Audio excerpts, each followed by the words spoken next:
Ce qu'on voulait, c'est que ça soit une démarche vraiment collective. On ne voulait pas que notre comité arrive et dise « il faut faire ça ». On voulait vraiment amener l'ensemble du milieu à changer ou à améliorer un petit peu, à innover, à changer un petit peu la façon de faire, sortir un peu des traditions qu'on fait depuis toujours, se poser des questions sur pourquoi on fait ça, évaluer aussi qu'est-ce qui marche pas, donc avoir une approche un petit peu aussi, est-ce que ça c'est une bonne pratique, est-ce que ça donne un résultat? On fait souvent comme l'année passée dans les écoles. Je me dis, on fait comme l'année passée, mais on a quand même 20 d'élèves qui n'ont pas de diplôme en dedans de 7 ans. Là. Il y a quelque chose que peut-être qu'on peut faire différemment. T'sais, on peut-tu essayer de faire comme l'année prochaine au lieu de faire comme l'année passée? Et donc, ce qu'on fait là, dernièrement, c'est qu'on travaille le projet éducatif. En fait, on a fait plusieurs démarches de consultation auprès de des collègues de toute l'école, des enseignants, mais aussi du personnel non enseignant. Puis, on a fait ressortir certaines valeurs, certains enjeux. La valeur qui est ressortie le plus, c'est la collaboration, vraiment. Là.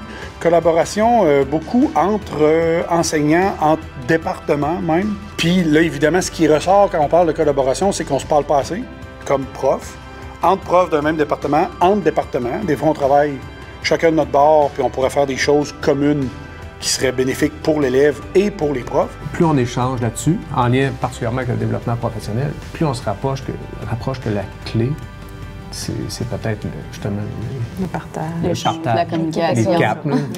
Mais les CAP, c'est quoi? C'est ça. C'est une gang de profs qui s'assoient ensemble pour améliorer la réussite des élèves. C'est vrai que Est-ce qu'on pourrait se dire, dans certains milieux, il y a des... Je pense qu'au primaire, ils ont ça, ou des moments réservés dans un cycle ou dans une semaine pour dire, là, c'est un temps qu'on prend pour faire de la collaboration. Si on était capable de se libérer du temps pour être capable de faire ça, on ajoute 5 minutes par période, puis en bout de ligne, ben, tu as une période libre, ou il y a une journée qui finit plus de bonne heure, ou je ne sais pas comment est-ce qu'on pourrait aménager ça, mais avoir du temps pour se dire, ben, OK, à tel moment, on le prend pour... Moi, je trouve ça vraiment intéressant. Un temps réaliste. Si tu donnes un temps officiel déjà, comme... Oui. Ah oui?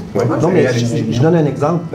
Au PEI, c'est comme inclus dans la culture, qu'on reçoit un temps de rencontre. Mais au régulier, si on n'a pas de PEI, on pourrait recevoir un temps de rencontre. Au PEI, votre temps de rencontre, il n'est pas si long que ça. Non, mais il est là, il est canné. Une fois ou 2 semaines, on jase. Mais imagine si on avait une demi-journée de façon régulière. Tu sais, moi, j'aime beaucoup l'idée du lieu puis du temps de qualité. Puis c'est des choses qui manquent, en tout cas. Pour amener la collaboration dans le développement professionnel, je pense que l'idée de partage entre collègues est intéressante. Et quand il est question de ça, c'est toujours « ouais, mais on n'a pas le temps de faire ça. On n'a pas le temps, le sacro-saint temps. » Si on a, par exemple, X heures pour faire du développement pédagogique, puis que là, les gens, ils vont en reculons parce qu'ils se disent « moi, je vais travailler sur ma colonne de choses qu'il faut que je fasse dans l'année, alors que j'ai ça des pets de correction à faire d'ici à mardi prochain. Peut-être qu'ils vont se dire « ben là, moi, je l'aurais pris à corriger au lieu de prendre ça. » c'est ça. Ben moi, je le vois comme... La chose que tu peux pas tasser, c'est « ah, j'ai un cours à première », puis tu vas aller donner ton cours, peu importe la montagne de travail que tu as, parce qu'il est à l'horaire. Ouais. Pour moi, la solution ultime qu'il faudrait atteindre, c'est à la jour 4, à la 3e, j'ai mon développement pédagogique, il faut que j'y aille. Mais c'est dans ma tâche, tu sais. Ouais. Mais là, on sort d'avoir beaucoup. Il faut que tu aies envie d'y aller. Ça va être ça, je pense, le plus gros changement, ça va être quand les gens vont arrêter de voir le développement professionnel, puis la formation, puis l'enrichissement comme quelque chose de « ça me fait perdre du temps ailleurs ». Tu sais, je pense qu'il est là le problème au lieu de voir ça comme cool, une période pour m'enrichir, c'est « ah non, il faut que je reprenne le travail en revenant ». C'est que là, on réfléchit avec la boîte actuelle. Ouais. Notre organisation actuelle où du temps commun, on n'a pas ou à peu près pas, c'est les journées pédagogiques. Là. Mais sinon, vos horaires font en sorte qu'on n'a jamais de temps, sauf à la course le matin, à la sauvette le midi, puis le soir, tout le monde a sa vie familiale, son deuxième chiffre qui commence. Fait qu'on, les gens en fin de journée, oubliez ça. Là. Fait que notre organisation du travail, notre structure fait en sorte que du temps commun, on n'en a pas. Non.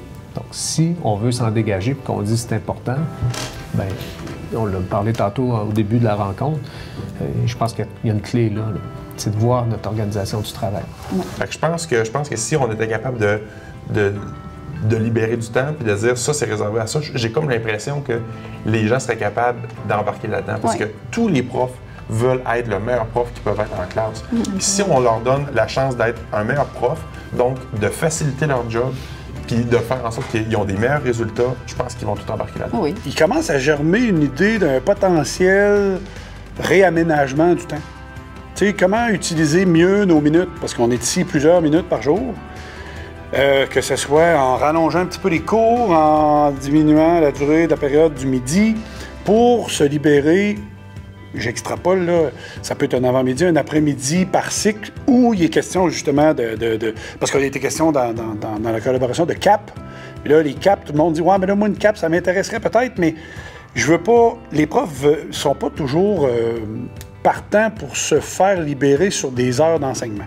Parce que te faire remplacer, bien, à moins d'avoir un remplaçant extraordinaire, des fois, c'est un peu du temps perdu, entre guillemets. Puis c'est compliqué. Puis là, de plus en plus, c'est compliqué d'avoir des suppléants parce qu'il y a une pénurie d'enseignants.